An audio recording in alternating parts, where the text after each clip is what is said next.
നമസ്കാരം. ഞാൻ ഈ കാണിച്ചിരിക്കുന്ന ഫോട്ടോ കണ്ടോ? ഈ ഫോട്ടോയിലെ ഇദ്ദേഹത്തിന്റെ വസ്ത്രധാരണം കണ്ടിട്ട് നിങ്ങൾക്ക് എന്തെങ്കിലും അസ്വാഭാവികത ഫീൽ ചെയ്തോ? അല്ലെങ്കിൽ എന്തെങ്കിലും അതിനകത്ത് പ്രശ്നമുള്ളതായിട്ട് നിങ്ങൾക്ക് തോന്നിയോ? എനിക്കൊന്നും തോന്നിയില്ല. നിങ്ങൾക്ക് തോന്നുകയാണെന്നുണ്ടെങ്കിൽ തീർച്ചയായിട്ടും കമന്റ് ചെയ്യാം.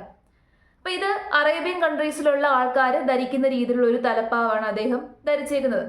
അറബികൾ മാത്രമല്ല, ഈവൻ ടൂറിസ്റ്റുകളായിട്ട് പോകുന്ന ആൾക്കാരുണ്ടല്ലോ അറേബ്യൻ കൺട്രീസിൽ, ഡെസേർട്ട് സഫാരിക്ക്, ദുബായിലൊക്കെ ഡെസേർട്ട് സഫാരിക്കും ഡെസേർട്ട് റൈഡിനും ഒക്കെ പോകുന്ന ആൾക്കാരെ, ടൂറിസ്റ്റുകളെ ഇത്തരത്തിൽ ഇതേ പാറ്റേണിലുള്ള ക്ലോത്ത് ഉപയോഗിച്ചുകൊണ്ട് തലയിൽ ഇങ്ങനെ തലപ്പാവ് പോലെ കെട്ടാറുണ്ട്.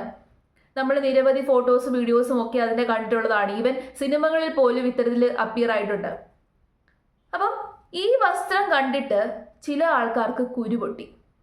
ഇവിടെ ഇപ്പൊ അങ്ങനെയാണല്ലോ, വസ്ത്രധാരണം, ഭക്ഷണം എല്ലാത്തിലും അങ്ങ് പ്രശ്നം കണ്ടുപിടിക്കാൻ വേണ്ടി നോക്കി നടക്കുകയാണ്. പ്രത്യേകിച്ച് മുസ്ലിംസ് ആയിട്ടുള്ള ആൾക്കാരുടെ വസ്ത്രധാരണത്തിലും ഭക്ഷണത്തിലുമാണ് കൂടുതൽ ആൾക്കാർക്കും പ്രശ്നമുള്ളത്. അപ്പൊ കുരു പൊട്ടിയ ഒരാള് ഫേസ്ബുക്കിൽ ഇത് ഷെയർ ചെയ്തുകൊണ്ട്, ഈ ഒരു ഫോട്ടോ ഷെയർ ചെയ്തുകൊണ്ട് ഇട്ട പോസ്റ്റാണ് ഞാൻ ഈ കാണിച്ചിരിക്കുന്നത്. Advocate S Jaishankar. അദ്ദേഹം അത്യാവശ്യം വിവരവും വിദ്യാഭ്യാസവും ഉള്ള ഒരു മനുഷ്യനല്ലേ? അദ്ദേഹത്തിന്റെ ഭാഗത്തുനിന്ന് ഞാൻ ഇങ്ങനെ ഒരു പോസ്റ്റ് പ്രതീക്ഷിച്ചില്ല. മതേതരവാദിയുടെ പ്രച്ഛന്ന വേഷം എന്ന് പറഞ്ഞുകൊണ്ടാണ് ഈ പോസ്റ്റ് ഇട്ടേക്കുന്നത്. അതായത് ആൾക്കാരെ കബളിപ്പിക്കാൻ വേണ്ടിയിട്ടാണ് ഇങ്ങനെ ഒരു തലപ്പാവ് ധരിച്ച് ഫോട്ടോ ഇട്ടത് എന്നുള്ള രീതിയിൽ ആ ഒരു ഇമേജ് സൃഷ്ടിക്കാൻ വേണ്ടിയിട്ടാണ് അദ്ദേഹം ഇങ്ങനെ ഒരു പോസ്റ്റ് ഇട്ടത്. ഏതായാലും ഇതിന് സന്ദീപ് വാര്യർ കുറിക്കൊള്ളുന്ന രീതിയിലുള്ള ഒരു മറുപടി കൊടുത്തിട്ടുണ്ട്. അപ്പൊ സന്ദീപ് വാര്യർ പറഞ്ഞേക്കുന്നത്, നമ്മളിപ്പോൾ ഏതൊരു സ്ഥലത്ത് പോയി കഴിഞ്ഞാലും ആ സ്ഥലത്തിന്റെ കൾച്ചർ നമ്മൾ മാനിക്കും.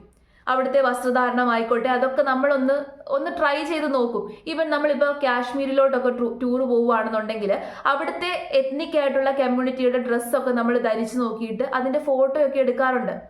അത് മിക്ക സ്ഥലങ്ങളിലും അങ്ങനെയാണ്. ചില എത്നിസിറ്റി ഉണ്ടായിരിക്കുമല്ലോ, അവരുടെ ഡ്രസ്സ്, ഇപ്പം ചില ഫോക്കുകൾ, ട്രൈബുകൾ, അവരുടെയൊക്കെ ഡ്രസ്സൊക്കെ നമ്മൾ ധരിച്ചു നോക്കുക, അവരുടെ ഓർണമെന്റ്സ് ഇട്ട് നോക്കുക. അതൊക്കെ സർവ്വസാധാരണമായിട്ടുള്ളൊരു കാര്യമാണ്. അതിനകത്ത് വരെ ഇങ്ങനെ കുറ്റം കണ്ടുപിടിക്കുക എന്ന് പറഞ്ഞു കഴിഞ്ഞാൽ വളരെ വലിയ കഷ്ടമാണ്. പ്രത്യേകിച്ച് ഇന്ത്യ പോലെയുള്ളൊരു രാജ്യത്ത്, നമ്മുടെ രാജ്യത്ത് പല കമ്മ്യൂണിറ്റിയിലുള്ള പല എത്നിസിറ്റിയിലുള്ള ആൾക്കാരെ ഒന്നിച്ച് ജീവിക്കുന്ന ഒരു രാജ്യമാണ്. അപ്പൊ അങ്ങോട്ടും ഇങ്ങോട്ടും സർവൈവ് ചെയ്യുന്നത് എങ്ങനെയാണ്? പരസ്പരം അങ്ങോട്ടും ഇങ്ങോട്ടും ഈ എത്നിസിറ്റിയും ഈ കൾച്ചറും എല്ലാം കൈമാറിക്കൊണ്ടാണ് നമ്മൾ സർവൈവ് ചെയ്യുന്നത്. പക്ഷെ അതിൽ പോലും പ്രശ്നമാണ്. വെറുതെ അനാവശ്യമായിട്ടുള്ളൊരു പ്രശ്നം സൃഷ്ടിക്കുകയാണ്. സന്ദീപ് വാര്യർ ഇങ്ങനെ അറബികളുടെ വേഷം ഇട്ടിട്ട് മതം മാറ്റാൻ വേണ്ടി ശ്രമിക്കുവാണെന്ന് പറഞ്ഞില്ലല്ലോ. അതും ചിലർ പറയും. മുസ്ലിമായിട്ട് മതം മാറിയെന്ന് വേണമെങ്കിൽ പറയും.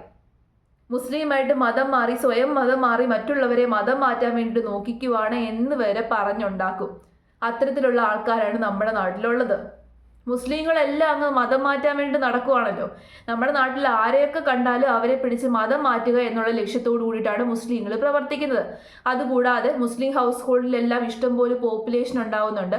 കാരണം ഇഷ്ടംപോലെ കുട്ടികൾ ഉണ്ടാവുന്നുണ്ട്. ഇതിന് കാരണം എന്താണ്? ഈ ഒരു ലക്ഷ്യമാണ്. എത്രയും കൂടുതൽ പോപ്പുലേഷൻ സൃഷ്ടിക്കുക അത്രയധികം നല്ലതാണല്ലോ മുസ്ലിങ്ങൾക്ക്. അതോടുകൂടിയിട്ട് ഒരു മേൽക്കോയ്മ നേടാമല്ലോ. അതിന് വേണ്ടിയിട്ടാണ് പ്രവർത്തിച്ചുകൊണ്ടിരിക്കുന്നത്. അത്തരത്തിലുള്ള മിസ്അണ്ടർസ്റ്റാൻഡിങ്ങുകളാണ് പരത്തിക്കൊണ്ടിരിക്കുന്നത്. വല്ലാത്ത കഷ്ടമാണ്. ഇതുപോലെയുള്ള വിവരവും വിദ്യാഭ്യാസവും ഉള്ള ആൾക്കാർ പോലും ഈ രീതിയിൽ വിവേകമില്ലാതെ പൊട്ടത്തരം പറയുമ്പോൾ ബാക്കിയുള്ളവരുടെ കാര്യം നിങ്ങളൊന്ന് ആലോചിച്ച് നോക്കിക്കേ.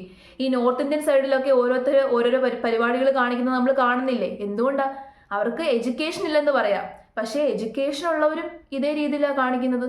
അപ്പൊ എഡ്യൂക്കേഷൻ ഇല്ലാത്തവരുടെ കാര്യമോ? വല്ലാത്ത കഷ്ടം തന്നെ.